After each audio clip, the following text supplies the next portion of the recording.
સ્કાયફોર્સ અને છાવા ફિલ્મોના બુકિંગના બોગસ આંકડા અપાયા. બોલિવૂડમાં છેલ્લા કેટલાક સમયથી મોટા પ્રોડક્શન હાઉસીસ દ્વારા તેમની ફિલ્મને ખોટી રીતે હિટ દર્શાવવા માટે બુકિંગ તથા કલેક્શનના ખોટા આંકડા જાહેર કરાતા હોવાની ફરિયાદો વધી છે.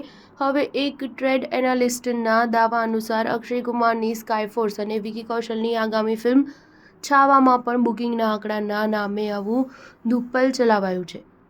આરોપ અનુસાર સ્કાયફોર્સની કમાણી નિર્માતાઓ દ્વારા દર્શાવવામાં આવી તેના કરતાં અડધી પણ માંડ થઈ છે. ટ્રેડ એનાલિસ્ટના દાવા અનુસાર સ્કાયફોર્સમાં એક ટિકિટનો ભાવ ₹300 દર્શાવાયો હતો, પરંતુ તેના પર ₹250નું ડિસ્કાઉન્ટ અપાયું હતું.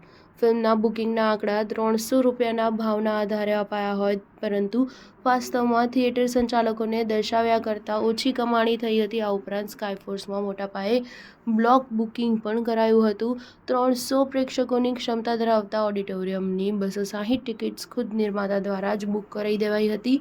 આથી જ્યારે દર્શકો ટિકિટ બુકિંગ એપ ચેક કરે ત્યારે તેમને માત્ર 40 ટિકિટ જ અવેલેબલ હોવાનું દર્શાવતું હતું. આ રીતે ફિલ્મ હાઉસફુલ જઈ રહી હોવાનો પ્રચાર કરાયો હતો, પરંતુ વાસ્તવમાં ઓડિટોરિયમની અંદર ગયેલા દર્શકોને ખ્યાલ આવતો હતો કે મોટાભાગની સીટો ખાલી જ રહી છે.